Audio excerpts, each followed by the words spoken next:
ഒരാൺകുട്ടിയുടെ ആദ്യ ഹീറോ അവൻ്റെ അച്ഛനാണ്. ഗിരിധർ വർമ്മ എന്ന ഹീറോ നിങ്ങളുടെ ഉള്ളിൽ ഉള്ളത് കൊണ്ടാണ് അഭിറാം വർമ്മ എന്ന ബിസിനസ് കിങ് ജനിച്ചത്. ശരിയല്ലേ? അങ്ങനെ ചോദിച്ചാൽ ആരാധിച്ചു കാണുമെന്നല്ല, ഉണ്ട്. അതുപോട്ടെ, ഒരു പാട്ട് പാടിത്തരുന്നത് എപ്പോഴാണ്? ഇപ്പം രാത്രി 11 മണി. പാടാൻ പറ്റിയ ടൈം. മലയാളം മതിയിട്ടോ, അതും ഒരു റൊമാൻറ്റിക് സോങ്. ആര് പാടാൻ? ഞാനോ? നീ ഒന്ന് പോയേ. 13 വർഷമായി ഞാനും പാട്ടും തമ്മിലെ ആകെ ബന്ധം എൻ്റെ പ്രിയപ്പെട്ട സോങ് ഡ്രൈവ് ചെയ്യുമ്പോൾ കേൾക്കുമെന്നുള്ളതാണ്. നീ ആളെ വിട്. Good night. തലവഴി പുതപ്പിട്ട് കിടന്ന അബിയെ കണ്ട് അവൾക്ക് ദേഷ്യം വന്നു. ദേ അബിയേട്ടാ, മര്യാദയ്ക്ക് എണീറ്റോ, അല്ലെങ്കിൽ തലവഴി ഞാൻ വെള്ളമൊഴിക്കും. അറിയാലോ എന്നെ. എന്താ നിനക്ക് വേണ്ടത്? ഒരു പാട്ട് കേൾക്കാൻ. അത്രേ ഉള്ളൂ. ടി വി അല്ലേ മുന്നിലിരിക്കുന്നത്, വെച്ച് വല്ല പാട്ട് കേൾക്ക്. അല്ലേ ഇന്നാ ഫോണ്. ആരുടെ വേണമെങ്കിലും കേട്ടോ.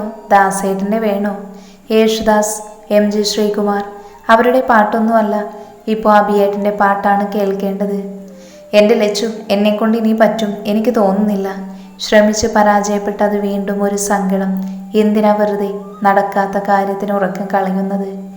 അബിയേട്ട പ്ലീസ്. എങ്കിൽ ഞാനൊരു കാര്യം അങ്ങോട്ട് പറയട്ടെ, നീ കേൾക്കുമോ? കേട്ടാ പോരാ, സമ്മതിക്കണം. ഞാൻ സമ്മതിച്ചാ അബിയേട്ടൻ പാടുമോ? പിന്നെ ഉറപ്പ് പാടി തന്നിരിക്കും. ആണോ? എന്താ കാര്യം? നിനക്കറിയാലോ, സംഗീതം കഴിഞ്ഞാൽ എനിക്ക് ഏറ്റവും പ്രിയപ്പെട്ടത് നീയാണെന്ന്. നീ എൻ്റെ ആയിക്കഴിഞ്ഞാൽ ഞാൻ ഉറപ്പായും പാടും. എന്താണ് അഭിറാം വർമ്മ ഉദ്ദേശിച്ചത്? ചിന്തിക്കാനൊന്നുമില്ല, ഇത്രയേ ഉള്ളൂ. നീ എന്ന് മനസ്സുകൊണ്ടും ശരീരം കൊണ്ടും എൻ്റെ മാത്രമായി എൻ്റെ ഈ നെഞ്ചിൽ തലവെച്ചുറങ്ങുന്നു. ആ നിമിഷം എൻ്റെ ഏറ്റവും പ്രിയപ്പെട്ട പ്രണയഗാനം നിനക്കായി ഞാൻ ഡെഡിക്കേറ്റ് ചെയ്യും. എന്താ ഈടിയിൽ നിനക്ക് സമ്മതമാണോ? പറ, വേഗം പറ മോളെ. എൻ്റെ പൊന്നബിയേട്ടാ, ആളെ വിട്. ഞാൻ യേശുദാസിൻ്റെ പാട്ട് കേട്ടോളാം. അങ്ങേരാവുമ്പോൾ ഇങ്ങനെയുള്ള ഡീലൊന്നും വെക്കില്ല. നിങ്ങൾക്ക് വെറും ബുദ്ധിയല്ല, കുരുട്ടു ബുദ്ധിയാണ്. അപ്പം എൻ്റെ പാട്ട് ആദ്യം പോയി ലിറിക്സൊക്കെ പഠിച്ചിട്ട് വാ, സമയമുണ്ടല്ലോ. എനിക്ക് ലിറിക്സൊക്കെ കാണാതെ അറിയാം. ഞാൻ ഡെയിലി ഡ്രൈവ് ചെയ്യുമ്പോൾ കേൾക്കുന്നതാണ്. എങ്കിലും ഒന്നുകൂടെ കാണാതെ പഠിച്ചോ. അബിയേട്ടനെ കൊണ്ട് പറ്റും. അപ്പോൾ ഗുഡ് നൈറ്റ്. ലച്ചു, ഞാൻ സോറി, ഇപ്പോൾ പാട്ട് കേൾക്കാൻ നല്ല മൂഡല്ല. അപ്പോൾ വീണ്ടും ഗുഡ് നൈറ്റ്. തലവഴി പുതപ്പ് വലിച്ചിട്ട് കിടന്ന ലക്ഷ്മിയെ കണ്ട് അബിക്ക് ചിരി വന്നു. എന്തായാലും ലിറിക്സ് ഒന്നുകൂടെ പഠിക്കാം, എന്നേലും ഉപകാരപ്പെടും. അബിയേട്ടൻ വല്ലതും പറഞ്ഞോ? അയ്യോ, നിന്നോടല്ല, ഞാനൊരു ആത്മകഥ പറഞ്ഞതാ. എൻ്റെ ലൈഫ് നൂല് പൊട്ടിയ ഗിത്താർ പോലെയായി. അബിയേട്ടൻ ബെഡിൽ കിടക്കണോ ബാൽക്കണിയിൽ കിടക്കണോ? ഞാൻ ഉറങ്ങി. അതാ നല്ലത്. രാവിലെ ആമി കോളേജിൽ പോവാനൊരുങ്ങുമ്പോഴായിരുന്നു സഞ്ജുവിൻ്റെ വരവ്. ഇതെന്താ സഞ്ജു ഏട്ടാ, രാവിലെ ഓഫീസിൽ പോവണ്ടേ? എനിക്കൊരു അത്യാവശ്യമുണ്ട്. അതൊക്കെ പോട്ടെ, എൻ്റെ ഇന്നത്തെ ലുക്ക് എങ്ങനെയാമി? ജന്മനാ ഉള്ള മുഖത്ത് വൃത്തികേടൊഴിച്ച് ബാക്കി പൊളിച്ചു. പുതിയ ഷർട്ട്, പുതിയ ജീൻസ്, ആകെ മൊത്തൊരു ഗുമ്മു ലുക്കുണ്ട്. ആ കുട്ടിക്ക് എന്നെ കണ്ടായി ഇഷ്ടമാവുമല്ലേ? ഏത് കുട്ടി? സഞ്ജു ഏട്ടൻ എന്താ ഈ പറയുന്നത്? അവൻ നിന്നോടൊന്നും പറഞ്ഞില്ലേ? ഇല്ല. എന്ത് സഞ്ജു ഏട്ടാ? ഛേ, എങ്കിലും എന്ത് പണിയാ അഭി കാണിച്ചത്? പെണ്ണ് കാണാൻ പോകുന്ന കാര്യം അവൻ നിന്നോട് പറയാമെന്ന് എന്നോട് പറഞ്ഞത്. ആർക്ക് പെണ്ണ് കാണാൻ? സഞ്ജു ഏട്ടൻ എന്താ ഈ പറയുന്നത്? അഭി കെട്ടി. അതുമല്ല, അവനൊരു ശ്രീരാമനല്ലേ. അവൻ്റെ സീത ഭൂമി തുറന്നെങ്ങാനും പോയാലും പാവം അവൻ കൂടെ പോകും. പിന്നെ കെട്ടുപ്രായം കഴിഞ്ഞത് എനിക്കല്ലേ. അപ്പോൾ പെണ്ണ് കാണൽ എൻ്റെയാണ്. സഞ്ജു ഏട്ടാ, കോമഡി പറയല്ലേ. കോമഡിയൊന്നുമല്ല, ജീവിതകാലം മുഴുവൻ നിന്റെ ഇടി കൊള്ളാൻ എനിക്ക് വയ്യ. ഞാൻ നോക്കട്ടെ എന്നെ സ്നേഹിക്കുന്ന ആരെങ്കിലും കിട്ടുമോ എന്ന്. ആമിയുടെ കണ്ണുകൾ നിറഞ്ഞു തുടങ്ങിയിരുന്നു. ആദ്യം ചിരി വന്നെങ്കിലും സഞ്ജു ചിരി അമർത്തി നിന്നു. ദേ സഞ്ജു ഏട്ടാ, എന്നെങ്ങാനും ചതിച്ചാലേ എൻ്റെ അബിയേട്ടൻ്റെ കൈകൊണ്ട് നിങ്ങൾ ചാവും, നോക്കിക്കോ. പിന്നെ നിന്റെ അബിയേട്ടൻ, അവനാണ് എന്നെ ഇന്നലെ വിളിച്ചത്, ഇന്ന് പോവാമെന്ന് പറഞ്ഞത്. അവൻ പെൺകുട്ടിയുടെ ഫോട്ടോ കണ്ടു സൂപ്പർ എന്നാ പറഞ്ഞത്. സ്വന്തം പെങ്ങൾക്ക് പാര വയ്ക്കുന്ന തെണ്ടി, ഇന്ന് ഞാൻ കൊല്ലും. സഞ്ജുവേട്ടൻ അവിടെ നിൽക്ക്. അവിടെ കൊടുത്തിട്ട് വന്നിട്ട് ബാക്കി നിങ്ങൾക്കുണ്ട്. എൻ്റെ ആമി. എൻ്റെ ആമിയോ? നിങ്ങൾ വേറെ കെട്ടാൻ പോവല്ലേ? ഓ ശരിയാ, സോറി. വല്ലവൻ്റെയും ആമി. അബി ഇപ്പോൾ ജിമ്മിലാവും. എന്തിനാ അവനെ ബുദ്ധിമുട്ടിപ്പിക്കുന്നേ? ജിം കുറെ ഉരുട്ടി വെച്ചിട്ടുണ്ട്. പിന്നെയും പിന്നെയും ഉരുട്ടിക്കയറ്റാൻ ഇങ്ങേര് ബോഡി ഷോ നടത്തുന്നുണ്ടോ? ഇന്നേ ആ മസിലുള്ള കൈ ഞാൻ തല്ലി ഒടിക്കും. അവളുടെ പറച്ചിൽ കേട്ട് സഞ്ജു ചിരിച്ചുപോയി. ഒത്തിരി ചിരിക്കണ്ട, നിങ്ങളുടെ കാലാണ് ഞാൻ തല്ലി ഒടിക്കുന്നേ. അങ്ങനെ എന്നെ കളഞ്ഞ് നിങ്ങൾ വേറൊരുതിയെ കെട്ടില്ല. കൊള്ളാം മോളെ, അഭിരാം വർമ്മയുടെ പെങ്ങൾ തന്നെ. അങ്ങനെയല്ലേ? വരൂ മോനെ സഞ്ജീവ് മഹാദേവ, ചോര ചോരയുടെ ഗുണം കാണിക്കും. അപ്പോൾ നിന്നിൽ തീരും എൻ്റെ ജീവിതം.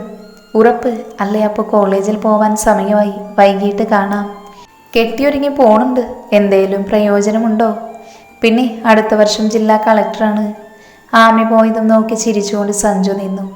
മുടി ചെയ്യുവാൻ തലയിലെ ടവൽ അഴിച്ചപ്പോഴാണ് പുറകിലൂടെ ഒരു കൈ ലക്ഷ്മിയെ ചുറ്റി വരിഞ്ഞത്. എന്താണ് രാവിലെ അഭിറാം വർമ്മ? റൊമാൻസിൻ്റെ മൂടാണല്ലോ. എന്ത് റൊമാൻസ്? ഏതോ സിനിമയിൽ പറയുന്ന പോലെ എന്തിനോ വേണ്ടി തിളയ്ക്കുന്ന സാമ്പാർ. പിന്നെ രാവിലെ ജിമ്മിൽ പോണതാ ഒരു സമാധാനം. പിന്നെ ലച്ചു, ഞാൻ ഫുള്ള് ലിറിക്സ് പഠിച്ചു കേട്ടോ. സത്യം? ഇടയ്ക്ക് മറക്കുവോ? No chance.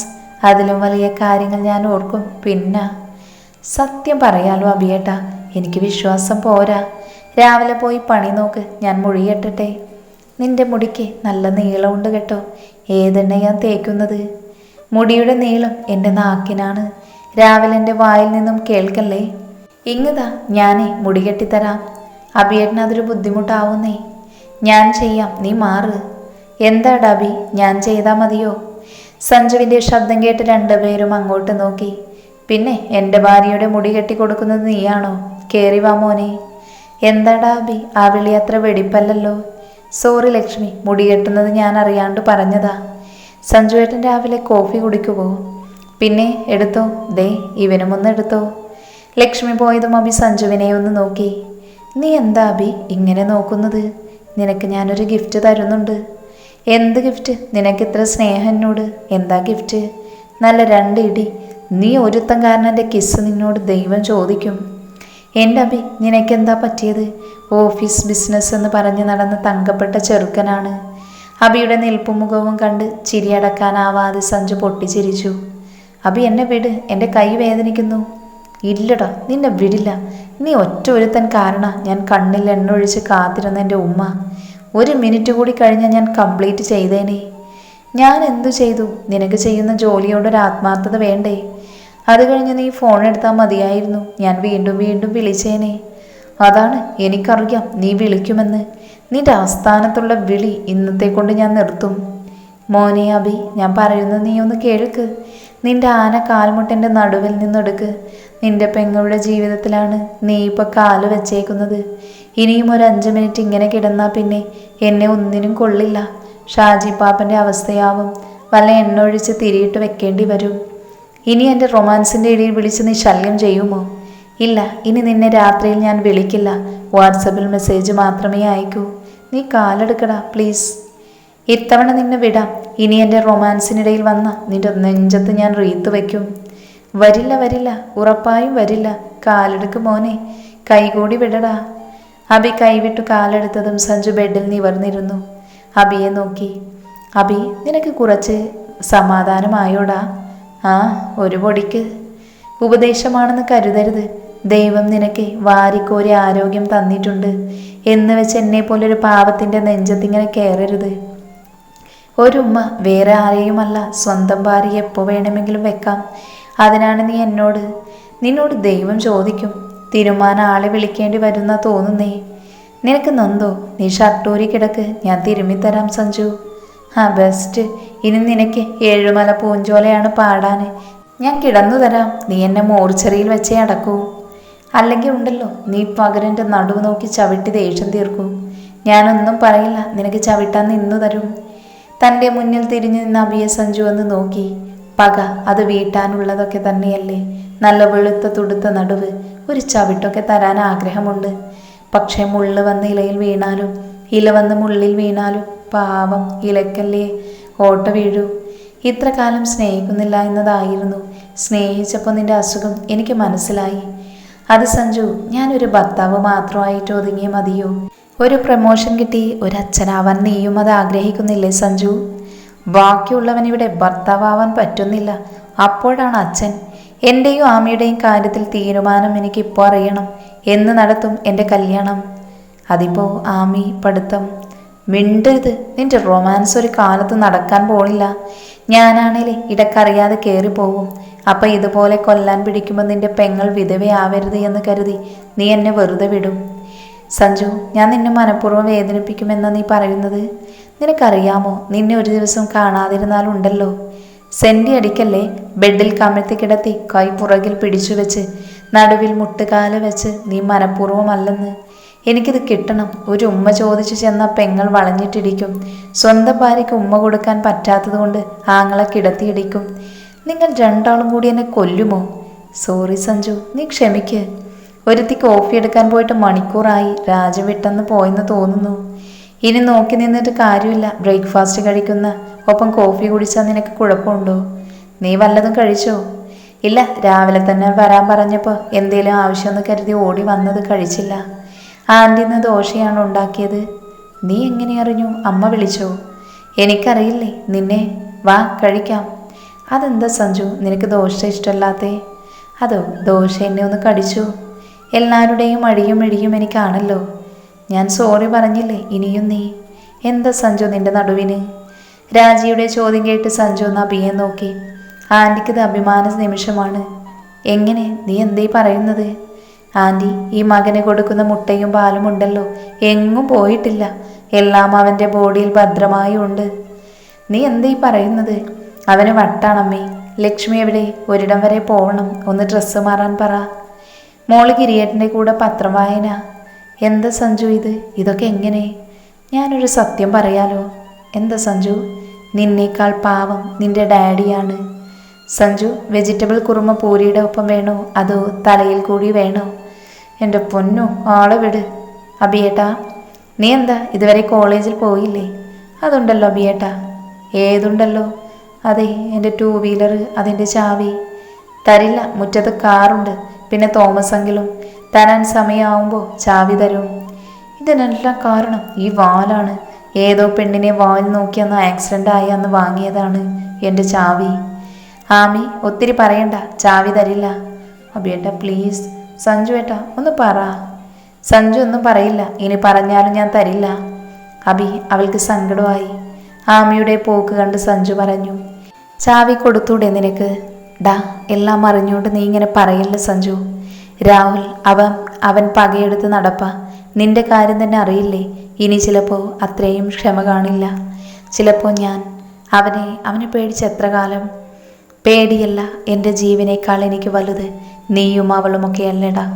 ഇതെല്ലാം കഴിയുന്നവരെ ചാവി എൻ്റെ കയ്യിലിരിക്കട്ടെ. നീ കഴിച്ചേ, നമുക്ക് പോകണം.